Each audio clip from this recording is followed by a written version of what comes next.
Historia de los tres Reyes Magos. Una historia que no conoces, seguramente, y para muchos, otros de los asuntos polémicos en estas fechas navideñas está relacionado con los llamados Reyes Magos y se preguntarán: ¿fueron reyes? ¿Fueron magos? ¿Cuántos fueron? ¿De dónde vinieron? ¿Cómo se llamaron? Eran de diferentes razas. El único evangelio que los menciona es el de San Mateo. En el capítulo 2 dice: en tiempos del rey Herodes, unos magos que venían del oriente se presentaron en Jerusalén. ¿Dónde está el rey de los judíos que ha nacido? Pues vimos su estrella en el oriente y hemos venido a adorarle. El evangelio no dice cuántos eran, al hablar en plural sabemos que es más de uno, tampoco menciona sus nombres, ni su apariencia física. Estos personajes son llamados magos, ellos no practicaban el arte de hacer magia tal como ahora conocemos.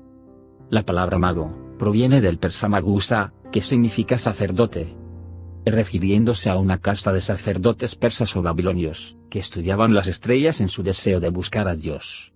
De ahí pasó al griego. En el griego magos no era utilizado únicamente para referirse a los hechiceros. Se utiliza, en este caso, para referirse a hombres sabios. Luego pasó al latín como magus, plural magi, de donde llegó al español como mago. De hecho, también poseían conocimiento de las escrituras y, desde antiguo se ha sostenido que pertenecían al mazdeísmo. Eran originarios de la Media, que hoy conocemos como la nación de Irán, pertenecían a la casta sacerdotal en esa época. Los magos tenían gran influencia en Babilonia, hoy Irak. Ellos practicaban el estudio de la astronomía y sobre todo de la astrología y la influencia de los astros en la vida de los hombres. Los judíos habían vivido mucho tiempo en Babilonia y sus ideas y expectativas mesiánicas eran conocidas. El esperado Mesías, rey de los judíos, como todo gran personaje, debía tener una estrella que vaticinase su destino. La naturaleza de esta estrella es muy misteriosa. Sobre el lugar de su origen también hay discrepancias en los documentos antiguos. Para algunos proceden de Persia o Irán, pero otros dicen que venían desde Babilonia o de Arabia y otros dicen que proceden de Egipto o de Etiopía. Una carta sinodal del Concilio de Jerusalén del año 836 señala que en el 614, cuando los soldados persas de Cosroes II destruyeron todos los santuarios de Palestina, respetaron la Basílica Constantiniana de la Natividad en Belén, porque al ver el mosaico del frontispicio que representaba la adoración de los Reyes Magos, creyeron por la indumentaria que se trataba de sus compatriotas. La historia narrada en el Evangelio de Mateo cuenta que los magos vinieron de Oriente guiándose por una estrella, la cual los condujo hasta Belén. Los magos la vieron en Oriente, y se les pierde de vista al llegar a Jerusalén y vuelve a aparecer al salir de esa ciudad, y cuando van camino a Belén donde se mueve delante de ellos en dirección norte-sur, finalmente se detiene sobre la casa donde estaba el niño. Los magos dicen haberle conocido como la estrella de Jesús. Hemos visto su estrella en Oriente y hemos venido a adorarle. La estrella representa la Epifanía, la revelación del nacimiento del Mesías a gente de otro pueblo en un momento que su pueblo no lo esperaba. Vivía a oscuras tanto que ni la estrella los ilumina. El evangelista Mateo relaciona el nacimiento de Jesús en Belén con la aparición de una estrella particularmente luminosa en el cielo de Palestina. Johannes Kepler, astrónomo y matemático de la corte, al observar desde el castillo de Praga el acercamiento de Júpiter y Saturno en la constelación de Piscis, se preguntó por primera vez si el evangelio no se refería precisamente a ese mismo fenómeno. Hizo cálculos hasta descubrir que una conjunción de este tipo tuvo lugar en el año 7 a.C. En 1925 se encontró una tablilla que le daría la razón a Kepler, tablilla acuñada en caracteres cuneiformes en el Museo Estatal de Berlín. El erudito alemán Schnabel descifró las anotaciones neobabilónicas acuñadas en una tabla de arcilla encontrada entre las ruinas de un antiguo templo del Sol, 100 kilómetros al norte de Babilonia, y descubrió que la tablilla revela la existencia de una conjunción de Júpiter y Saturno en la constelación de Piscis en el año 7 a.C. En 3 ocasiones, durante pocos meses. Del 29 de mayo al 8 de junio. Del 26 de septiembre al 6 de octubre. Y del 5 al 15 de diciembre. Según los cálculos matemáticos, esta triple conjunción se vio con gran claridad en la región del Mediterráneo. La triple conjunción de los dos planetas explica también la aparición y la desaparición de la estrella, dato confirmado por el Evangelio. La tercera conjunción de Júpiter y Saturno, unidos como si se tratara de un gran astro, tuvo lugar del 5 al 15 de diciembre. En el crepúsculo, la intensa luz podía verse al mirar hacia el sur, de modo que los magos de Oriente, al caminar de Jerusalén a Belén, la tenían enfrente.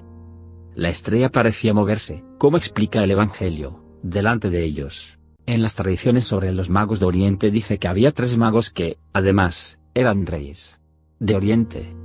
Recién en el siglo III se estableció que eran reyes. Antes de eso se les consideraban personas pudientes por los regalos que habían hecho y en base a la cantidad de regalos. ¿Por qué se dice que eran reyes, los magos de Oriente?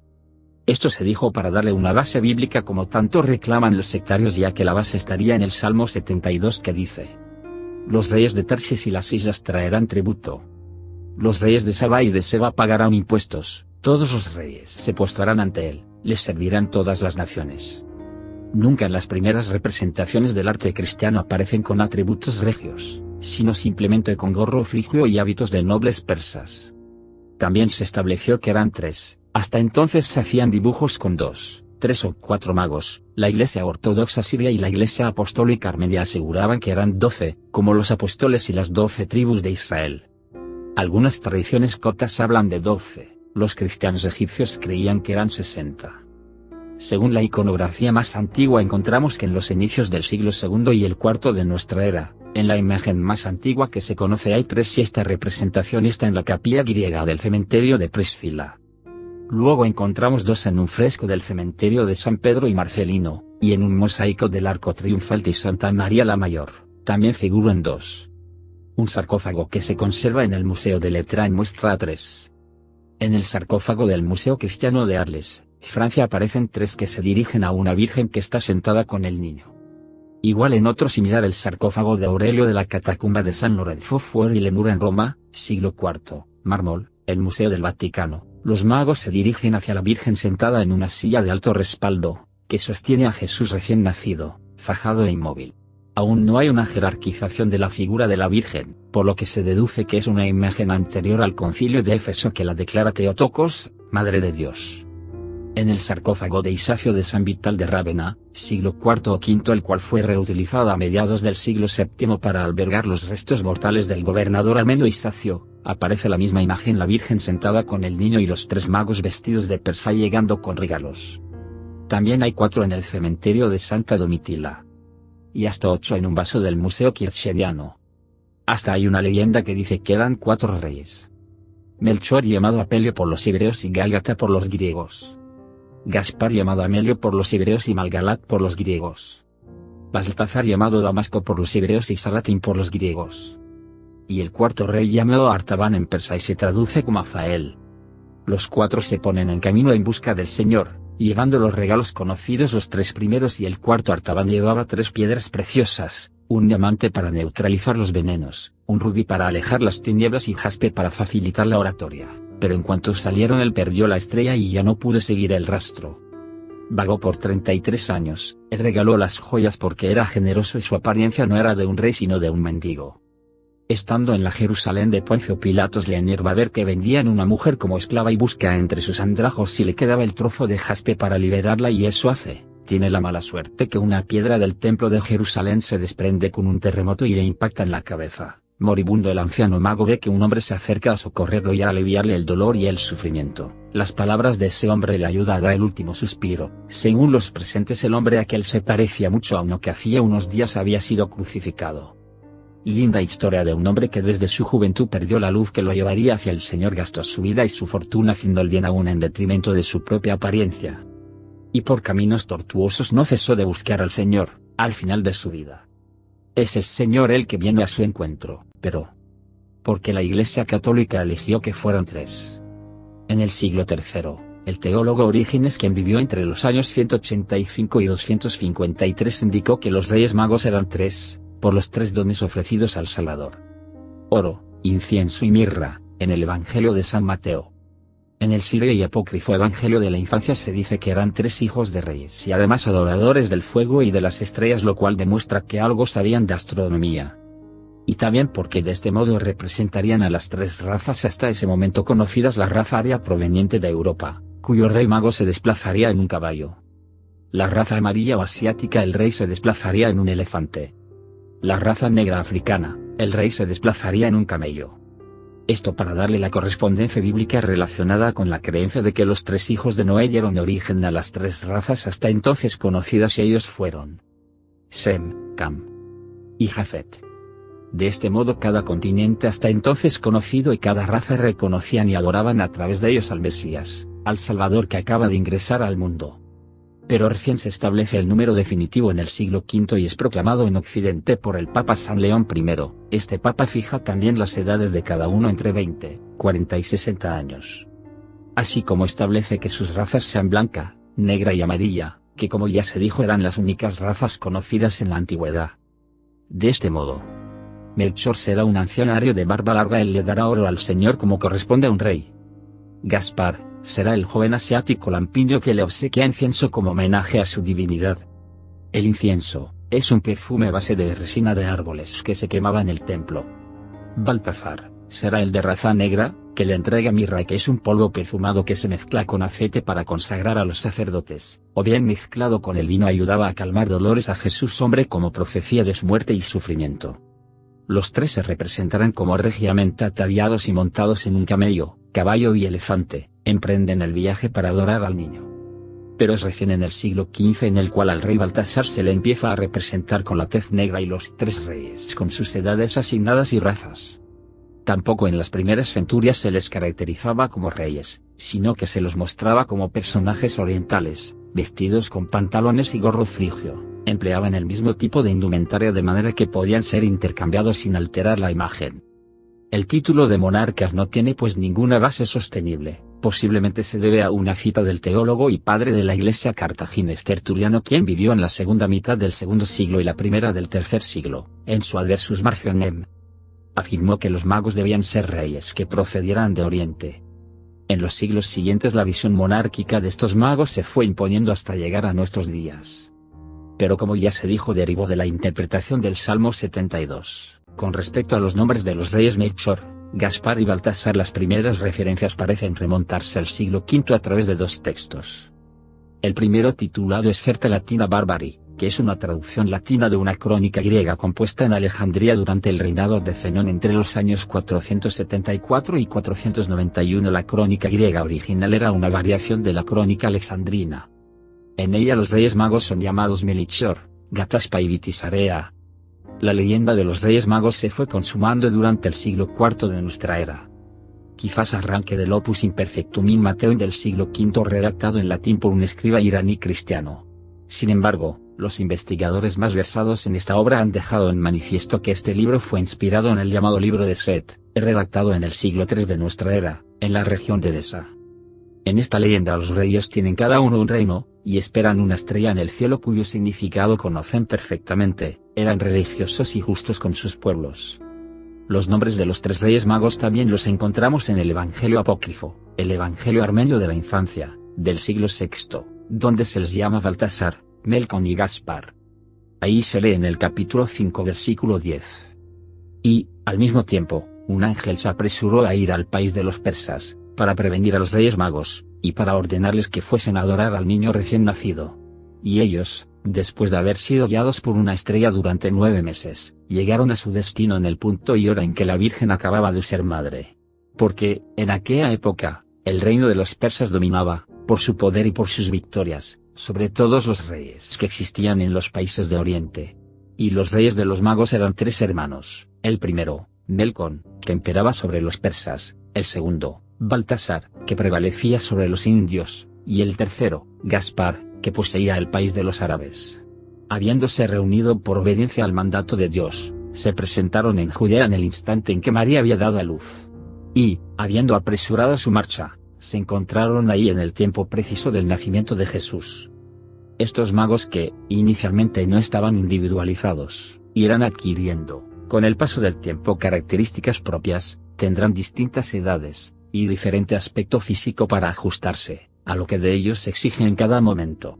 En el siglo VI la iconografía les da a los magos una premeditada diferenciación en la edad. 2 de ellos son representados con barba y el tercero sin ella.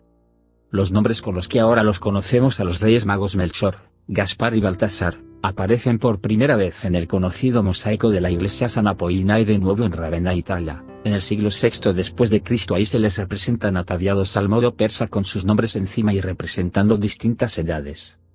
En cuanto a sus nombres, Esveda el Venerable, teólogo inglés de principios del siglo VIII, Fue uno de los que primero en usar estos nombres que hoy nos son tan familiares, Melchor, Gaspar y Baltasar. Y los describe en uno de sus textos.